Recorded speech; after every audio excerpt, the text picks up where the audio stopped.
"The money's gone," he said, smiling like he'd practiced it in the mirror. "My name is Elena Moore, I'm 32. When did grief turn into something people could weaponize against me?" The living room still smelled faintly of my sister's lavender oil. It clung to the curtains, to the couch where her children sat shoulder to shoulder, feet not touching the floor. Her husband stood near the doorway, arms folded, already halfway out of the story he was telling. I watched his jaw tighten as he spoke into his phone again, lowering his voice like that made the lie cleaner. "She handled the accounts," he said, nodding at me. "After the funeral." On the coffee table sat a thin white envelope. Untouched. Perfectly centered. It had been there all morning, like it knew something the rest of us didn't. The oldest child traced the seam of the couch with one finger, back and forth, back and forth. No one told him to stop. My mother laughed softly from the kitchen. Not kindly. Not unkindly either. Just amused. When the knock finally came, it wasn't loud. Didn't need to be. The house seemed to lean toward the sound, listening. Even the empty chair beside me felt alert, like it was waiting for its cue. And in that quiet, watching strangers step into my sister's absence, I understood something cold and clean. This wasn't about money. It was about who they thought I was allowed to be without her. The officer wiped his shoes on the mat without looking at me. His radio crackled once, then went quiet again. Sound filled the room in strange ways. The hum of the refrigerator, the tick of the wall clock my sister bought secondhand because it still had good years left. No one offered the officer a chair. He didn't ask. "So," he said, notebook open, pen hovering. "Missing funds." Her husband nodded quickly. Too quickly. "For the kids. Their accounts." He gestured toward them like receipts. "Their aunt had access." The word landed heavy. I felt it press against my collarbone. I folded my hands in my lap. My fingers were steady. That surprised me. "How much is missing?" the officer asked. Her husband named a number that didn't belong to this room. My mother inhaled sharply. Someone muttered, "That much?" like they were watching a show. I looked at the envelope on the table again. Still untouched. The paper caught the light, almost glowing. My sister had always been precise. Labels straight, corners aligned. Even in death she left things where they needed to be. The officer finally looked at me. Not unkindly. Not kindly either. "Do you deny it?" I thought of the nights I balanced homework on my knees. Of socks folded small. Of bank transfers sent at 2 a.m. when the house was asleep. "I deny the story," I said softly. The pen paused midair. Silence stretched. It didn't break. It waited. The officer asked for identification. I handed it over, the plastic warm from my palm. Touch grounded me. The envelope stayed where it was, a quiet witness. My sister used to say paper remembered things better than people did. Her husband paced now. 3 steps. Turn. 3 steps back. His shoes squeaked faintly against the floor, an irritating sound that kept trying to climb into my head. "She was grieving," he said to no one in particular. "Of course she made mistakes." Mistakes. I watched the officer write that word down, then cross it out. The line through it was firm. "Did you have power of attorney?" the officer asked me. "Yes," I said. "A beat." "For how long?" he pressed.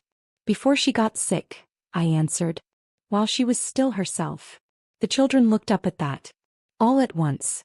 Their faces were mirrors of her face at different ages, like time had scattered her and forgotten to clean up.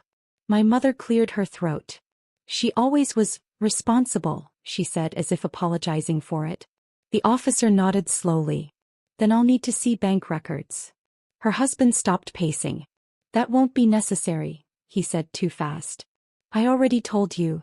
"I'll need to see them," the officer repeated. I reached for the envelope. For the first time all day someone flinched. The envelope made a soft sound when I lifted it. Paper against paper. Final. Her husband's hand twitched, then dropped back to his side like it had learned better. "This isn't relevant," he said. His voice thinned. "We're talking about accounts." I slid the envelope toward the officer instead.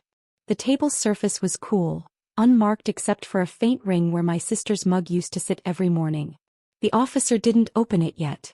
He just looked at the name written neatly on the front. My handwriting. Calm. Unrushed. "What is this?" he asked.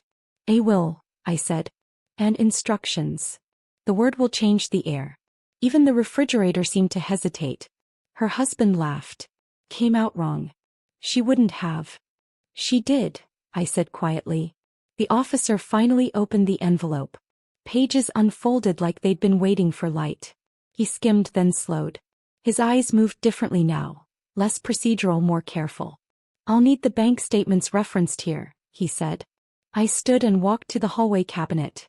The wood felt familiar under my fingers, a grain I knew by heart. Inside were folders color-coded, labeled in my sister's precise hand. I handed over the blue one. The officer's brow furrowed. Her husband stepped closer, lowering his voice. You didn't have to do all this, he said almost kindly. We could have handled it. I met his eyes for the first time that day. We are, I said. The officer flipped through the statements slowly. Each page made a dry, deliberate sound, like a match being struck without flame. Numbers lined up neatly. Dates circled. Notes in the margins. My sister's handwriting again. Small. Careful. Alive. Her husband leaned against the wall now, arms crossed tighter than before. He wasn't smiling anymore. The room had shifted and he could feel it. Everyone could. My mother stopped standing. She sat without meaning to, as if her knees had made the decision for her. These transfers, the officer said, tapping a page, they're all outbound. From your account. Her husband opened his mouth.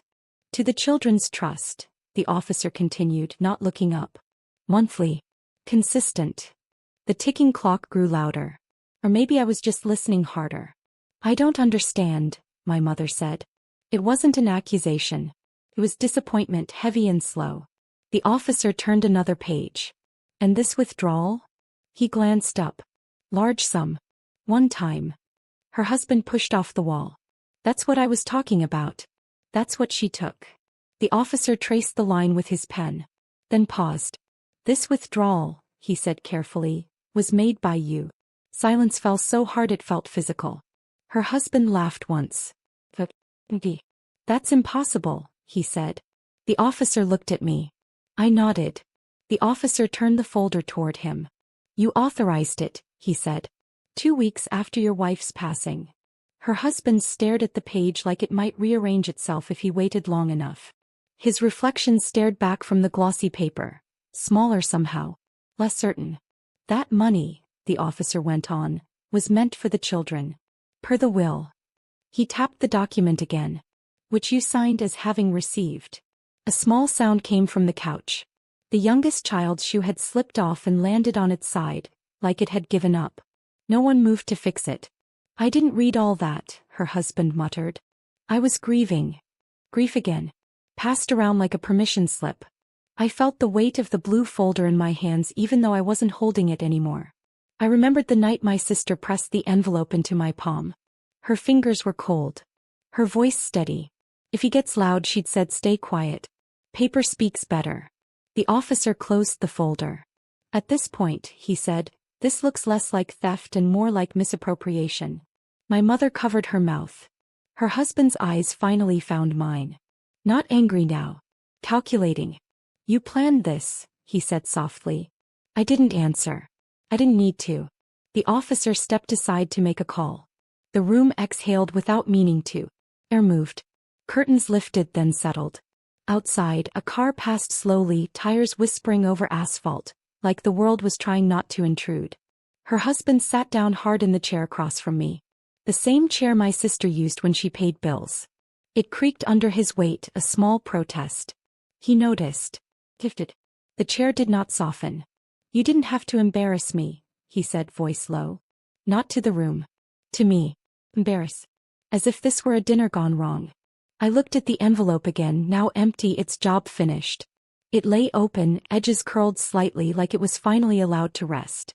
You could have just asked, he added. We're family.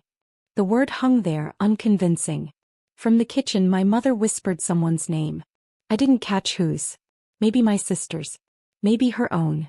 The officer returned, posture different now. Straighter. Quieter. Sir, he said, I'm going to need you to come with me to clarify a few things. Her husband stood slowly. Too slowly. He glanced at the kids. They didn't look back.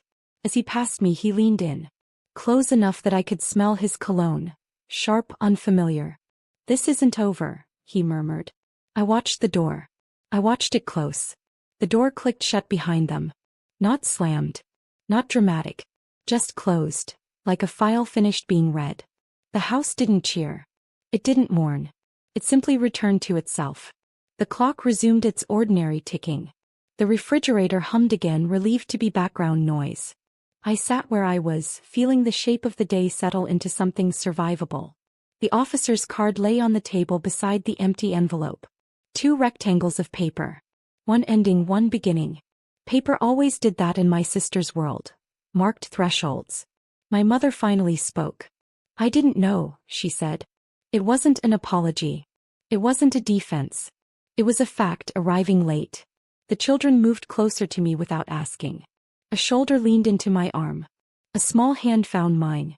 Touch anchored us in the present where nothing needed explaining. Later, when the house was quiet again, I placed the envelope back into the cabinet. Not hidden. Just stored. It had done its work. So had I.